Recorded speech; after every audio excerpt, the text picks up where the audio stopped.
Let's get on to some of the big news of the weekend here. This tweeted out by Colin Rugg. Breaking. So this was 2 days ago here. Robert F. Kennedy Jr. officially drops out of the presidential race and endorses Donald Trump.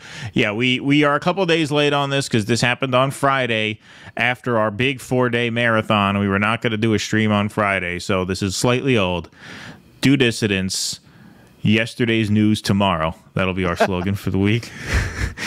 But I throw my support behind Donald Trump. That could be on a t-shirt. Yesterday's news tomorrow. Yeah. I throw my support behind Donald Trump. Says RFK, absolutely ripped the Democratic Party during his speech. Okay, so Colin Rugg edited together 2 moments of this speech. I watched the whole thing. I actually listened to the whole thing on my headphones while I was waiting for the Apple Store to set up this new refurbished laptop that I got. So all I did was adjust the volume slightly and make clear where the edit mark was. But here's RFK excoriating the Democrats and endorsing Donald Trump. Great causes drove me to enter this race in the first place, primarily. And these are the principal causes that persuaded me to leave the Democratic Party and run as an independent. And now to throw my support to President Trump. The causes were free speech, the war in Ukraine, and the war on our children. We were the party of labor, of the working class. The Democrats were the party of government transparency and the champion of the environment. Our party was the bulwark against big money interests and corporate power. True to its name, it was the party of democracy. As you know, I left that party in October because it had departed so dramatically from the core values that I grew up with.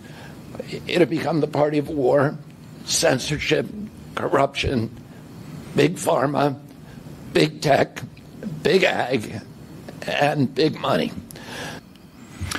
All right. And so later that day, he appeared at Donald Trump's rally in Arizona, as was anticipated here. So we're going to play this introduction here. So here we go, the launching of I don't think Operation Derp Speed, as I'll call this. Too many of you people have heard of him.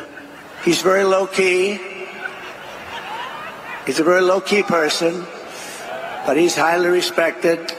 He is a great person. I've known him for so long. For the past 16 months, Robert F. Kennedy Jr.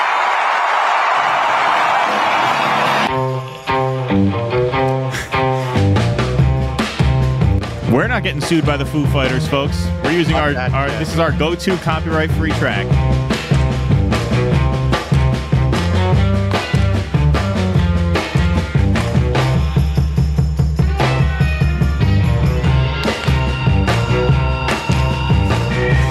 Should use this.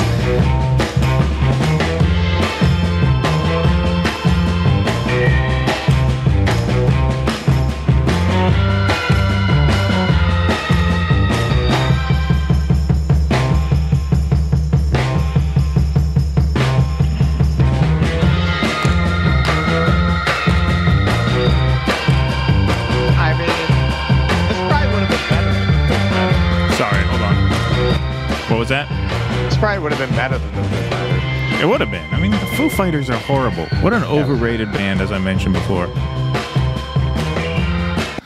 But yeah, big ovation there. Big ovation there. And now let's just let's see some of RFK's speech at the Trump rally here, giving his rationale for the endorsement. Don't you want healthy children? And don't you want the chemicals out of our food? A trans with a Schmendrick swinging it in a girl's bathroom. Regulatory agencies to be free from corporate corruption. And that's what President Trump told me that he wanted. He also told me. Oh, he did. That he wanted to end the grip of the neocons on U.S. foreign policy.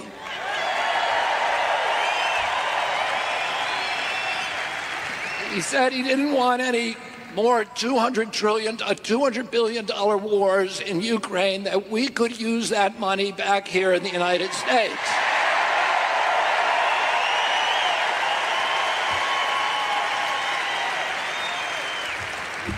And the best way to build a safe America is to rebuild our industrial base and rebuild the middle class in this country. And don't you want a president who's going to get us out of the wars and who's going to rebuild the middle class in this country?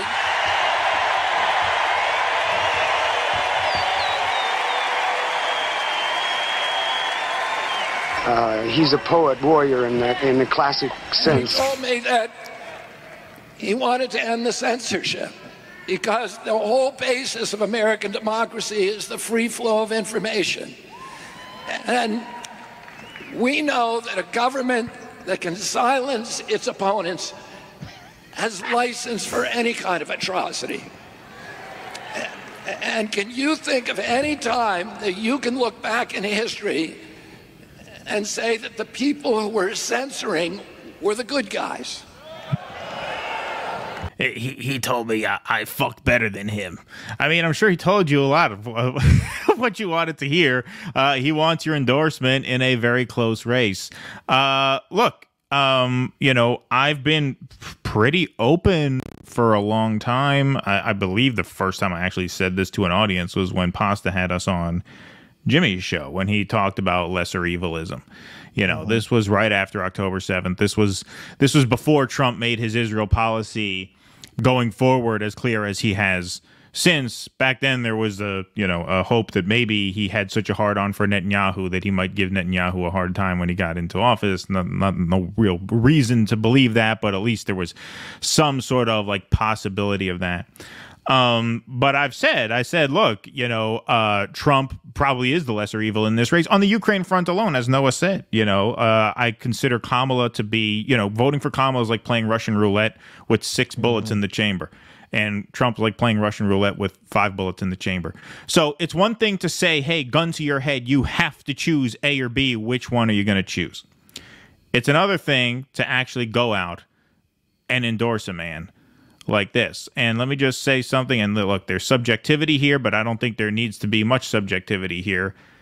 As a Jewish man who feels a degree of guilt and shame for having been so weak on the Israel-Palestine issue for so long, I feel like anyone who can look at these images of kids with their heads blown in half and think that there is a lesser evil in this race is just delusional. There is no lesser evil when a genocide is happening, and anyone who supports that, whether their name is Kamala Harris, Joe Biden, Donald Trump, or RFK, can go to fucking hell.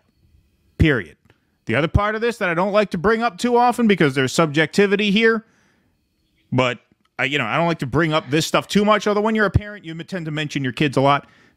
Look, man, I've said this on the show before. When I saw those twins who were killed that day, I saw my twins in those photos. When I wake up at night and my kid is sleeping next to me, I ask myself, what if I were in a tent in Rafah and a bomb could rain down on us any second and blow us into 50 pieces? So fuck all these people where they breathe. Fuck them all. And I think it is long past time that we start prioritizing the Palestinians for once. For once. They have been sold out for some other priority, whether it's a free school lunch on the Democrat side or this pipe dream that Trump is going to reform the FDA because he flattered RFK when he needed his endorsement. I'm sorry, man. It's a no for me. It's a no for me.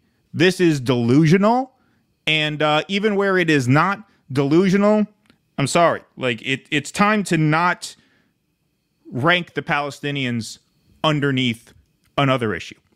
For one time. For one time. These people have been sold out for 75 years. Yeah, what Israel's doing is horrible, but something else comes up at the last minute, and oh, well, they're both bad on Israel-Palestine, so let's pick the lesser evil. I don't do lesser evil anymore. I don't do lesser evil anymore. So if you ask me, gun to my head, who would I choose? That's one answer. But you know what? I don't have a gun to my head. I have a microphone in front of my mouth, and fuck them. Fuck them. That's all I have to say. All right, that's a lie. That's not all I have to say, but that's all I'll say for now. I don't know. I think I like the cut of his jib. Yeah, right. Yeah. There's a spring in his step. There's a joie de vivre in the Trump campaign.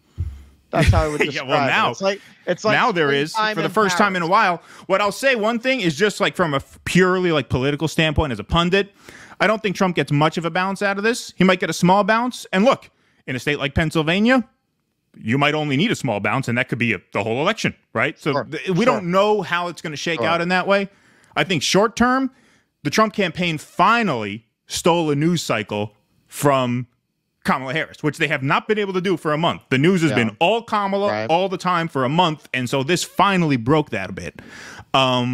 So as a pundit, you know, I think it helps him a little bit in that respect. But in terms of like, does this mean I believe that Trump is a populist who's going to govern that way? No, man. He's doing what he does, man. He's a deal maker. This guy's polling in the low single digits. It's a close race. He's losing. He needs every vote he can get. So he's telling this fucking guy what he wants to hear. Would not surprise me at all if they have some falling out, assuming Trump wins. They have some falling out after the election, and he tells him to go fuck himself. Steve Bannon only lasted 8 weeks in the Trump White House. You think RFK is going to last longer than that? I don't know. Not only that, I mean, you made the point. You would never get him through a Senate confirmation hearing. Not as like HHS. Maybe some environmental spot the Democrats might vote him through. Only something he doesn't have to clear the Senate for. Right. Something that is at Trump's discretion. So this is what I would say. I wrote an article a while ago where it was kind of a thought experiment, saying, hey, if you were going to go and try to take over one of the two corrupt corporate parties, you'd be better off trying to take over the Republicans because, A, all of the kind of anti-establishment voices at this point are over there. And it's not that the party has that point of view, but you have a few dissenting voices within it, whereas the Democratic Party really does not. I mean, they just trot out Bernie every now and then to humiliate him. Right. But you really don't have any meaningful dissent within the Democratic Party. You don't have a Thomas Massey. There is no Thomas Massey in the Democratic Party who will really just go tell leadership to go fuck themselves. It does not exist in the Democratic Party. So this is what I would say.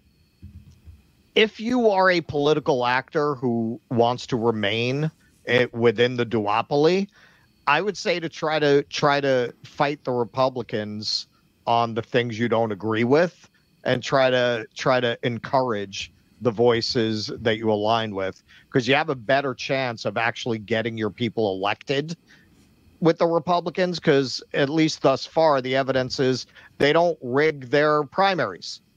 They don't rig their elections against their own voters. You will never win in the Democratic Party. Never. Sure.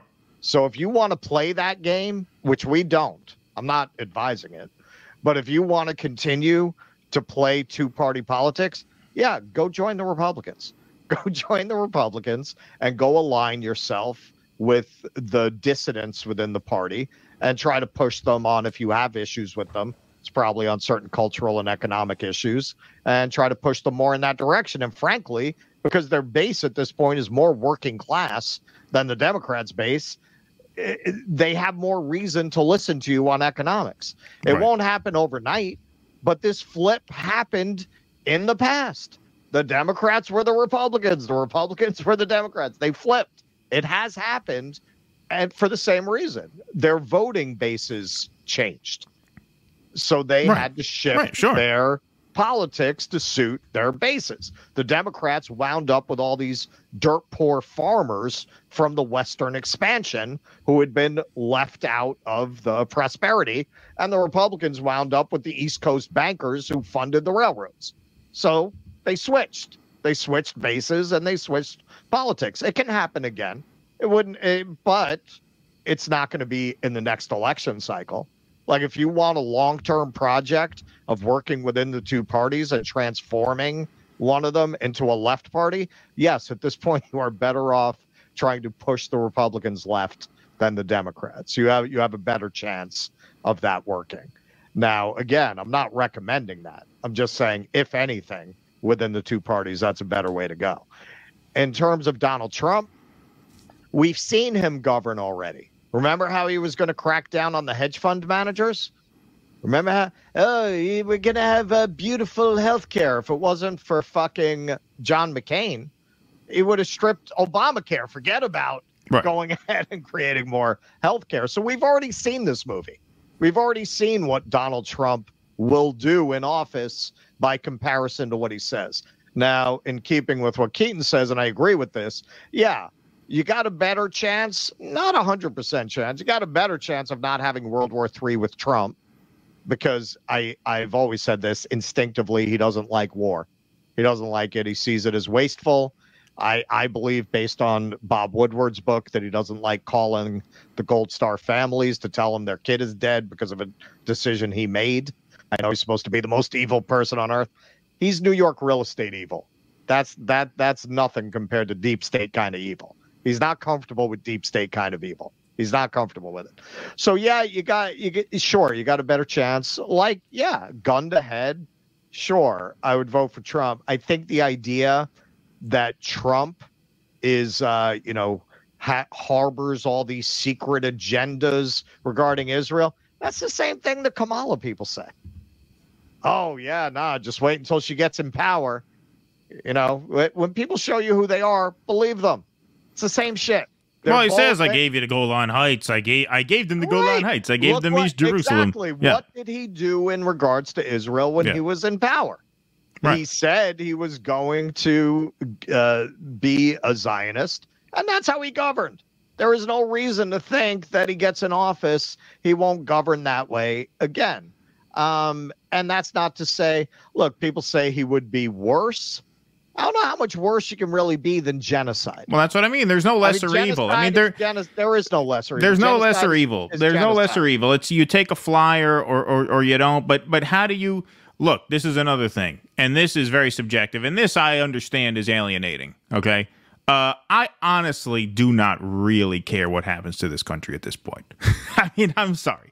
This country does not deserve a good future. We do not deserve good outcomes. We do not deserve prosperity. This is a country who, if they had their way, our choices for president would be Joe Biden and Donald Trump. That's who the voters of this country chose. Then we had this Kamala thing at the last second. Not really. You can't say that. You can't say that because the vast majority of the country do not pick these people. Well, too bad. I mean, you don't show up. You don't show up. Earlier.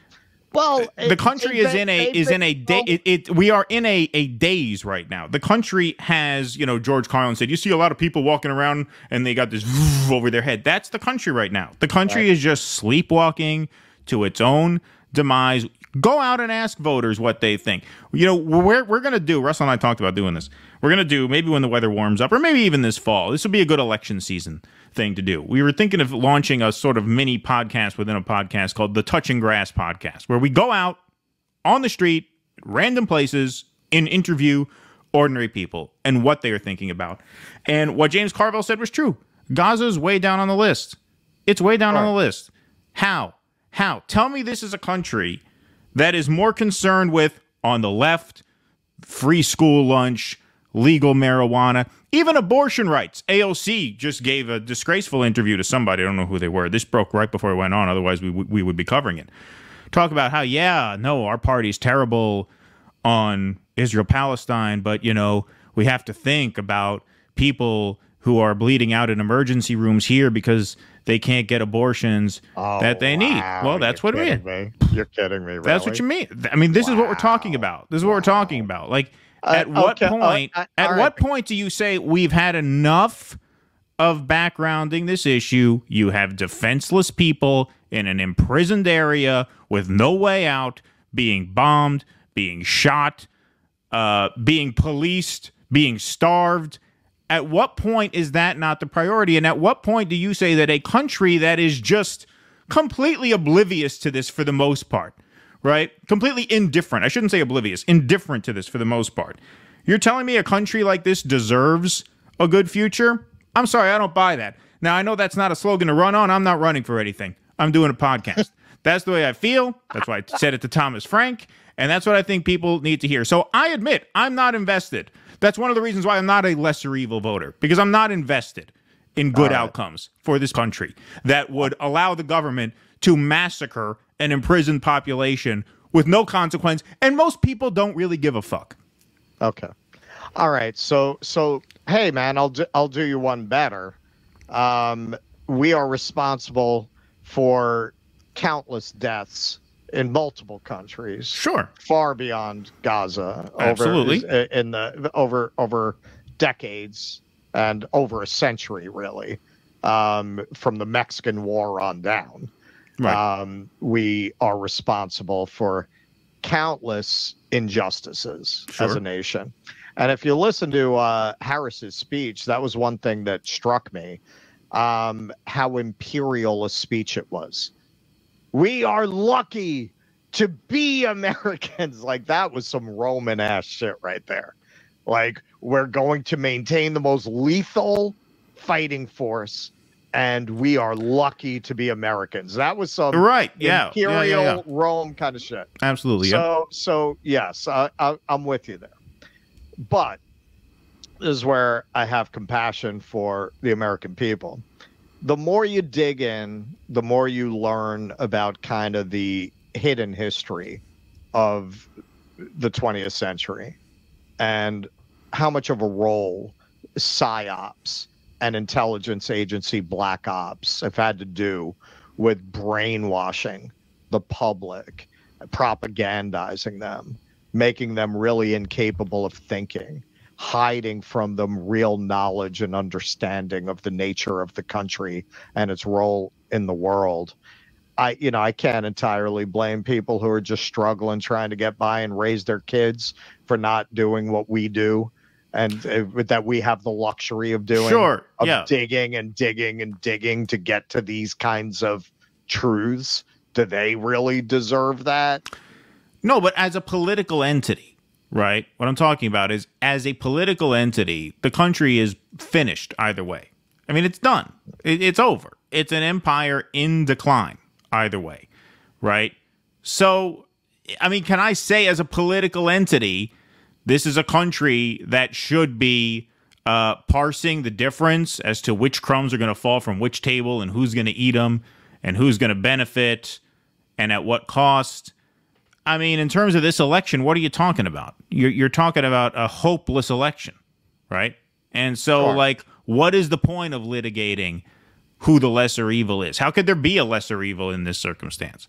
You're talking about pulling a number out of a hat, with, like I said, I mean, I think that metaphor works. I think that holds, right? With Harris, every chamber is loaded with Trump, all but one, and you may get lucky. Right. So you want to call that the lesser evil? I mean, we can call that the lesser evil if you have a gun to your head and you have to pick between them, but is not the more moral thing to do to withdraw support from the system? I mean, is participation in this charade not compliance? I mean, I can't really get away from that. Well, and that's why we're not participating. Right. Well, this is what I'm talking about. That's what I mean. I don't mean every American deserves to starve. That's not what I'm talking about. I'm talking about, if you talk about in terms of which road are we going to go down, what is the point of even parsing that? It seems so futile to even parse that. That's what I mean. If anybody misunderstood me to say, I hope everybody's children starve to death, obviously that's not. I have kids myself. I don't wish that pain on people. But I'm saying, as a political entity, this is going one way, the wrong way, no matter what. And what's the fucking point? Trump, Harris. What is the point of really parsing that and getting invested in either of these candidates? There is none. Well, I agree. And I think that's why we get the question a lot. Well, what is your plan? And what I always tell people is, at this particular moment in history, anyone who tells you that they know exactly how to overthrow this system, put your hand on your wallet. You're dealing with a con artist. Nobody knows right now. We're all trying to figure it out. Overall, bringing down this order is the objective. Right. We are in a phase of trying to figure out how to get there. And we've decided that participating in two-party politics is only That's a great George Carlin line. Don't vote. It only encourages them. Right. Only encourages them. Right. We are at that stage. Right. We are at that stage where participating in this farce is to validate it. So, yes, we're not participating in that. We've supported unions. We'll support some independent candidates. We support Jose. We will not support anything within the Democratic and the Republican Party because of what we're talking about. And what Keaton, what you're saying, and correct me if I'm wrong, and this I agree with, our prosperity such as it is, and it's not a prosperity that reaches most of the American people at this point, it's a prosperity for a few at this stage, is built on such death, such destruction, such genocidal, murderous behavior on the part of the country. How can you root for the country to continue to have the power to wreak that kind of destruction around the world? Like, that is what we're supporting by keeping this going. We are enabling the country that keeps sending Israel those weapons. We are enabling the country that, as we saw in our story a couple of weeks ago, that is turning a blind eye to what's happening in East Congo because we need the minerals. Right. You're empowering these horrors untold that no one living in this country who's native to this country can really even imagine. As bad as you might have it, running down the street with a child with half its head missing is not on the menu for people who have been born and raised in the United States. You can't even imagine what it's like to not only experience that, but to experience it daily. So that does create a moral conundrum in terms of, well, if the country doesn't collapse, does it mean more of that? Right. And what is our ability to steer it? To steer things at this point, if these are the options? Like, what control do we have over it? And if you acknowledge that we don't have much control over it, then at that point, like, is it a seismic turn of events either way? I mean, it's just hard for me to see that. It's hard for me to see that. Now, as for RFK's endorsement, like I said, this stole the news cycle from the Democrats. I think RFK, if he is a surrogate for Trump, he's going to go out there and, RFK does have the presence of mind not to litigate whether Kamala is black or Indian. He's going to talk about issues. He might force some issues back into the campaign. That might help Trump a little bit more. And the Democrats, of course, all they can do is cope and seethe. David Axelrod, Robert F. Kennedy was my political hero, meaning senior. He battled fiercely and eloquently against poverty, injustice, and for economic fairness. Sadly, RFK Jr., who made a rambling exit from the race today, proves that sometimes an apple does fall far from the tree. In this case, down a hill and over a cliff. Ha, ha, ha, ha, what a joke. Keith Olbermann, to my old friend Robert Kennedy Jr., you're a fucking anti-American disaster. Real charm offensive here. Don't forget, this endorsement could have been hers. He shopped his support around to Kamala Harris. Like, he did what the Teamsters guy did. Let me see where I get the best deal. And this is the level of just brain dead nonsense that you deal with when you go to the Democrat side. Like, they are just self-destructive in their cultishness, that, like, they won't even take a W. Like, of course it makes sense for Trump to butter him up, tell him he's going to do all these things for him, tell him he's going to give him a job, tell him, oh yeah, I'm all about, we need our kids to be healthier. We need our kids to eat healthier. You're talking about, first of all, Donald Trump, a man who lives on Big Macs and Diet Coke, number one. Number two, and it seems to have worked. It does seem to have, hey, credit where credit's due. That doesn't seem to have hurt him. Getting healthy food in schools is expensive. It's expensive. You have 14 Republican governors now who are turning down pandemic-era food assistance to fund free school lunches in the cafeterias they already have. The shitty food, the cheap food, the garbage food, which I agree with RFK. That shit is fucking poison. I think that's why we have exploding cancer rates amongst young people over the last 10 years. Oh, yeah. Because my generation was raised on shit. We ate garbage in school. Absolute garbage. So, yeah, we do have to fix that. That costs money. The Republicans are calling Kamala Harris a communist for wanting to help with down payments on homes. Like, this is a Republican Party that's going to do this? Right. Or is this a guy who needed an endorsement at the last minute to give him a 2-point bounce in Arizona, who saw an opportunity and took it? Everything we know about Donald Trump says it's the latter. It's a guy who needed a break to get out of a jam right now. He'll take it, and then he'll probably tell this guy to fuck himself. That's my guess. Rob Reiner, I've known Bobby Kennedy for quite a while. Something has happened to him.